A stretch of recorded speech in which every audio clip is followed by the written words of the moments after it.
اعوذ باللہ من الشیطان الرجیم بسم اللہ الرحمن الرحیم وَيَسْأَلُونَكَ عَنْ ذِي الْقَرْنَيْنِ قُلْ سَأَتْلُو عَلَيْكُمْ مِنْهُ ذِكْرًا۔ یہ سورۃ الکہف کی آیت نمبر 83 ہے، 83، اور ترجمہ یہ ہے: اور وہ تم سے ذوالقرنین کے بارے میں سوال کرتے ہیں، آپ کہہ دیجئے کہ میں تم کو اس کا کچھ سبق آموز احوال سناؤں گا۔ آپ کو یہ مضمون ذہن میں ہوگا کہ کفار مکہ نے یہودیوں کی مدد لی تھی، اور یہودیوں کی مدد سے نبی کریم صلی اللہ علیہ وسلم کے سامنے سوال پیش کیے تھے، اور ان کا کہنا یہ تھا کہ اس سوال کا جواب کوئی نبی دے سکتا ہے، باقی کوئی نہیں دے سکتا ہے۔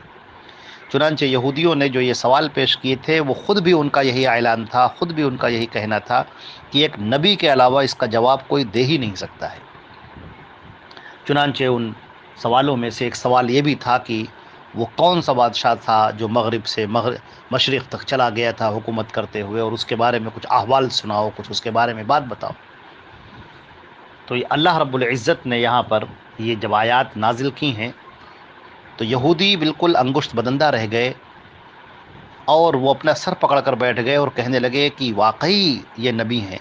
اسی لیے قرآن پاک میں ایک دوسری جگہ پر ہے یعرفونہ کما یعرفون ابناءہم، اے محمد صلی اللہ علیہ وسلم، اے یہ یہودی جو ہیں وہ آپ کو ایسے پہچانتے ہیں جیسے کہ اپنے بیٹوں کو پہچانتے ہیں۔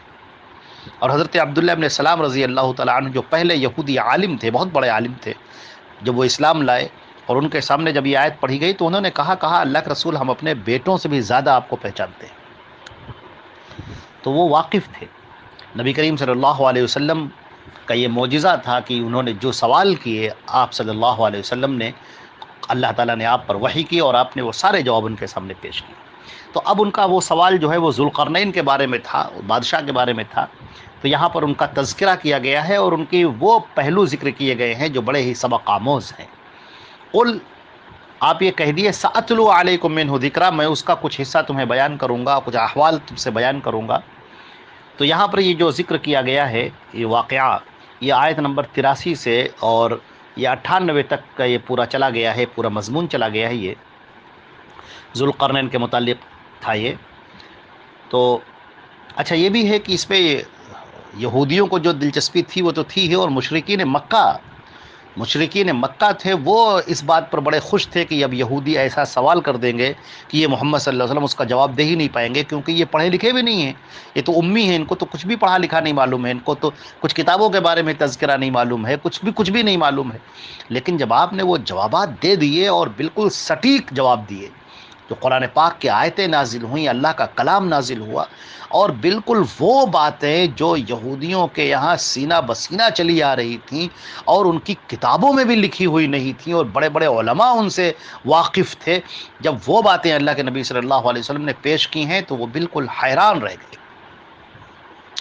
اور یقین ہو گیا کہ واقعی یہ اللہ کے نبی ہیں۔ مگر ان کا حسد اور ان کی جلن اس قدر تھی، اور حسد میں وہ اس طرح پڑے ہوئے تھے کہ وہ نبی کریم صلی اللہ علیہ وسلم پر ایمان نہیں لائے، سوائے چند معدود چندوں کے جو ایمان لائے۔ اور مشرکین مکہ کا غیظ و غضب اور زیادہ بڑھ گیا کہ ہم اپنے مشن میں فیل ہو گئے، اور ہم یہ چاہتے تھے کہ ان کو ذلیل کریں گے، رسوا کریں گے، مگر وہ اس میں فیل ہو گئے۔ اچھا، اب یہ کہ یہ جو ذوالقرنین کا یہاں پر ذکر آیا ہے، وَيَسْأَلُونَكَ عَنْ ذِي الْقَرْنَيْنِ، کہ یہ جو ذی القرنین اور ذوالقرنین ہے، یہ عربی کا ایک قاعدہ ہے۔ وہ یہ ہے کہ جب اس کے اوپر کوئی حرف جر وغیرہ داخل ہوتا ہے تو اس کو زی پڑھا جاتا ہے، جیسے عن ذی القرنین، جیسے ابو بکر اور ابی بکر کا معاملہ ہے۔ بہت سارے لوگ پریشان رہتے ہیں کہ ابو بکر ہے تو اس میں حدیث میں ابی بکر کیوں لکھا ہے؟ کئی لوگوں نے ہم سے سوال بھی کیا کہ یہ ابی بکر کیوں لکھا ہوا ہے جبکہ ان کا نام تو ابو بکر ہے۔ تو اصل یہ عربی کا ایک قاعدہ ہے کہ جب اس کے اوپر حرف جر وغیرہ داخل ہوتا ہے تو پھر وہ کسرے کی حالت میں آ جاتا ہے، اس میں یا لگ جاتی ہے، جیسے ابی بکرین، جیسے عن ابی بکرین، اس طرح سے ہو جاتا ہے۔ یا اسی طریقے سے عن ذی القرنین، اب یہاں پر ذی القرنین ہو گیا۔ اب اگر یہ ایسے ہی پڑھا جائے گا تو اس کو ذوالقرنین پڑھا جائے گا، زال اور واو کے ساتھ میں۔ اسی طرح ایسے ہی نام لیا جائے گا تو ابو بکر کہا جائے گا۔ تو یہ اس کا ہلکا سا ہم نے آپ کو فرق بیان کیا ہے۔ تو ذوالقرنین کون تھے، اس کے جواب میں ہمارے جو مفسرین ہیں ان کی رائے بڑی الگ الگ ہیں۔ کچھ لوگوں نے سکندر جو رومی تھا، روم کا جو سکندر تھا مقدونیہ کا، اس کو ذوالقرنین قرار دیا ہے، اور بعض لوگوں نے کہا ہے کہ نہیں، جو ایران کا جو بادشاہ تھا خسرو، جسے خورس یا سائرس بھی کہا جاتا ہے، وہ اس سے مراد ہے۔ بعض لوگوں نے دارا کو مراد لیا ہے، اور کچھ لوگوں نے یہ بھی کہا ہے کہ ایک حمیر کا ایک بادشاہ تھا، حمیری بادشاہ تھا، مگر اس میں حمیر کے بادشاہ ہونے کی کوئی دلیل وغیرہ موجود نہیں ہے۔ اور اسی طرح سکندر کے اوپر بھی وہ بات نہیں آتی ہے جو قرآن پاک نے ذوالقرنین کے بارے میں بیان کی ہیں، کیونکہ قرآن پاک نے ذوالقرنین کو موحد بیان کیا ہے، سچا مومن بیان کیا ہے، اور بڑا عادل اور بڑا رعایا پرور ان کو بتایا ہے، اور سکندر کے اندر ان میں سے کوئی ایک بھی بات نہیں تھی۔ اچھا، دوسری بات ہے کہ سکندر کا دائرہ بھی، اس کی جو فتوحات تھی وہ بھی اتنا کشادہ نہیں تھا جتنا قرآن پاک نے ذوالقرنین کے بارے میں بیان کیا ہے۔ تو معلوم یہ ہوا۔ اچھا، اس میں یہ ہے کہ خسرو وغیرہ کے کچھ ایسے پہلو ہیں کہ جو ایسا لگتا ہے کہ شاید یہ ذوالقرنین کا مصداق ہو۔ بہرحال اس میں کوئی ابھی یقین کے ساتھ میں کوئی بات نہیں کہی جا سکتی ہے، لیکن یہ ضرور ہے کہ یہ کوئی ایسا بادشاہ تھا جو ہے وہ یہودیوں کے اندر مشہور تھا، تبھی تو انہوں نے ان سے سوال کیا تھا کہ کچھ بتاؤ اس کے بارے میں۔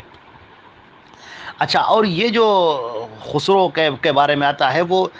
یہ اس کے بارے میں ملتا ہے کہ کہیں نہ کہیں وہ ایمان والا تھا اور عادل بادشاہ تھا اپنے اس کے لحاظ سے، اور یہ کہ اس کی مقبولیت وغیرہ تمام مورخین کہتے ہیں کہ بڑا عالی ظرف تھا اور بڑا مقبول تھا وہ۔ تو قرآن پاک نے اس کی مہموں کا ذکر کیا ہے، مشرق سے مغرب کی مہموں کا بھی کبھی ذکر کیا ہے، اور اسی طرح سے اور بھی کئی، تو وہ بھی کہیں نہ کہیں اس میں جو ہے کچھ نہ کچھ شواہد ملتے ہیں اس کے۔ اچھا، یہودیوں کا جو کتاب ہے تورات، اس کے اندر بھی ذوالقرنین کا ذکر ملتا ہے کہ یہودیوں کے اندر یہ تذکرہ ملتا ہے کہ یہ جو بادشاہ تھا، اس بادشاہ نے ان پر بڑا احسان کیا کہ بابل کی اسیری سے ان کو نجات دلائی، اور اسی کی مدد سے بیت المقدس کی اور ہیکل کی دوبارہ تعمیر ہوئی۔ اچھا، اور یہودیوں کے انبیاء نے بھی ان کی پیشن گوئی کی ہے۔ تورات کے اندر جو یسعیاہ نبی کا جو ذکر آتا ہے، اس میں یہ آتا ہے کہ خداوند اپنے ممسوح خورس کے حق میں یوں فرماتا ہے کہ میں اس کا داہنا ہاتھ پکڑا میں نے کہ امتوں کو اس کے سامنے زیر کر دوں اور بادشاہوں کی کمریں کھلوا ڈالوں۔ اچھا، اسی طریقے سے اب یہ جو پیشن گوئی، اس میں خورس آپ کہہ لیجیے یا سائرس کی بدلی ہوئی سی شکل ہے، جو خسرو جو یونانی تلفظ ہے، اسی طریقے سے یہ ملتا جلتا ہے کہیں نہ کہیں۔ پورے یقین سے تو نہیں کہا جا سکتا، لیکن یہ ہے کہ کہیں نہ کہیں یہ ایسا ملتا ہے۔ اسی طریقے سے دانیال نبی کا ایک مکاشفہ یوں جو ہے ذکر کیا گیا ہے۔ دانیل کے ذکر میں اس کی آیت 4 اور 3 میں ہے، 3 اور 4 بیان کیا گیا ہے، اور اس کا جو رکوع کی بابت جو انہوں نے کیا وہ 8واں ہے، جس میں دانیال نبی کا مکاشفہ یوں ہے کہ تب میں نے آنکھ اٹھا کر نظر کی اور کیا دیکھتا ہوں کہ دریا کے پاس ایک مینڈھا کھڑا ہے جس کے 2 سینگ ہیں، دونوں سینگ اونچے تھے لیکن ایک دوسرے سے بڑا تھا اور بڑا دوسرے کے بعد نکلا تھا۔ میں نے اس مینڈھے کو دیکھا تو مشرق و شمال اور جنوب کی طرف سینگ مارتا ہے، یہاں تک کہ نہ کوئی جانور اس کے سامنے کھڑا ہو سکا اور نہ کوئی اس سے چھڑا سکا۔ اب یہ جو مکاشفہ تھا، یہ حضرت دانیال کو حضرت جبریل نے یہ اس کی تعبیر بتائی تھی کہ 2 سینگوں سے مراد مادہ اور فارس کے 2 بادشاہتیں ہیں جن کو موعود بادشاہ زیر نگی کرے گا۔ اچھا، اب یہ ہے تاریخ میں یہ ملتا ہے کہ خسرو نے، یعنی جو خسرو یا سائرس کہہ لیجیے آپ اس کو، یہ دونوں سلطنتیں اس نے زیر نگی کر لیں، اور اسی لیے اس کا لقب ذوالقرنین قرار پایا۔ تو اچھا، اور یہ بھی ہے کہ اس کو وہ اپنے سر کے اوپر جو تاج رکھتا تھا اس میں 2 سینگیں بھی جو ہے نکلی ہوئی تھیں، یہ بھی ملتا ہے اس کا۔ تو اب اس طریقے سے یہ جو ذکر ملتا ہے کہ اب یہودیوں نے جو سوال کیا کہ تم 2 سینگوں والے بادشاہ کے بارے میں بتاؤ، تو اب اللہ رب العزت نے جو اس کا جواب دیا کہ قل سأتلو علیکم منہ ذکرا، تم ذوالقرنین، قرن کے معنی آتے ہیں سینگ کے، بکری کا جیسے یا گائے کا جو سینگ ہوتا ہے اس کو قرن کہتے ہیں، تو ذوالقرنین یعنی 2 سینگوں والے، جن کے 2 سینگیں ہوں۔ تو اب یہ حقیقی سینگ مراد ہے یا یہ مکاشفہ میں جو دکھایا گیا تھا مشرق و مغرب کی سلطنت کا فتح کر لینا اس سے مراد ہے؟ تو اب یہ کہ سائرس کے لیے ذوالقرنین کا لقب جو ہے، معلوم یہ ہوتا ہے کہ یہ عرب کے جو یہودی تھے انہوں نے اس کو اختیار کر رکھا تھا، تو یہ بات پتہ چلی کہ اب بہرحال یہودیوں نے جو سوال کیا تھا کہ آپ ذوالقرنین کے بارے میں ہمیں بتائیں، دو سینگوں والے کے بارے میں بتائیں، تو ان کا یقین یہ تھا کہ چونکہ یہ ساری باتیں تورات میں ہیں اور علماء جانتے ہیں، تو محمد صلی اللہ علیہ وسلم جو نبی یہ امی ہیں، یہ تو امی ہیں، ان کو تو کچھ نہیں معلوم ہے، یہ تو بالکل عرب کے بدوانہ علاقے میں بالکل رہ رہے ہیں، اور ان کو کیا معلوم کہ کیا ہے کیا نہیں ہے، تو ہم ایسا سوال کر دیں گے کہ یہ جواب نہیں دے پائیں گے۔ چنانچہ انہوں نے یہی سوچ کر جب آپ سے سوال کیا، اور آپ صلی اللہ علیہ وسلم نے جب ذوالقرنین کا واقعہ بیان کرنا شروع کیا، قرآن پاک کی آیتوں کے اندر جو اس کا تذکرہ ہے، اور بڑا اہم اس کا جب تذکرہ ہے، تو اس سے وہ انگشت بدندہ رہ گئے اور یقین صادق ہو گیا، اور اللہ کی یہ برہان ہے، یہ اللہ تبارک و تعالیٰ کا یہ بالکل واضح کر کے اللہ نے دکھا دیا کہ حضرت محمد مصطفیٰ صلی اللہ علیہ وسلم ہی وہ نبی ہیں جن کا تذکرہ تورات میں ہے، انجیل میں ہے، جن کا انتظار یہودی کر رہے ہیں، جن کا انتظار عیسائی کر رہے ہیں، وہ وہی نبی ہے۔ اور مزے کی بات تو یہ ہے کہ یہودی آج بھی انتظار کر رہے ہیں، اور عیسائی آج بھی انتظار کر رہے ہیں، اور ان کا گمان یہ ہے کہ جو آخری نبی ہوگا وہ ہمارے ہی اپنے نسل اور قبیلے میں ہوگا۔ اللہ نے سوال کیا تھا کہ کیا اللہ نے تم سے کوئی ایسا وعدہ کیا ہے کہ ہم جو آخری نبی بھیجیں گے وہ تمہاری ہی قبیلے میں بھیجیں گے؟ ایسا تو کچھ ہم نے کہا نہیں تھا، ہم نے آخری نبی بھیجنے کا وعدہ کیا تھا، چنانچہ ہم نے آخری نبی بھیج دیا ہے، اب تم ان کی بات مانو اور ان کی اطاعت کرو، اور اسی کے اندر تمہاری کامیابی ہے، دنیا کی بھی کامیابی ہے اور آخرت کی بھی کامیابی ہے۔ اور ہمارے یہاں کی جو ہندو قوم ہے وہ بھی ایک انتظار کر رہی کال کی اوتار کا، وہ بھی آخری نبی کا انتظار کر رہی ہے، اور اللہ کے رسول صلی اللہ علیہ وسلم آ چکے، کاش کے لوگوں کو یہ باتیں واضح کر کے بتائی جائیں اور ان لوگوں کے سامنے اس دین کو پیش کیا جائے، اسلام کو پیش کیا جائے، نبی کریم صلی اللہ علیہ وسلم کی سیرت کو پیش کیا جائے کہ تم جن کا انتظار کر رہے ہو وہ تو آ کے جا چکے، اب ان کا لایا ہوا جو دین ہے وہ قیامت تک باقی رہنے والا ہے، اور تمہاری کامیابی اور تمہاری نجات اسی میں ہے کہ تم انہی کی پیروی کرو۔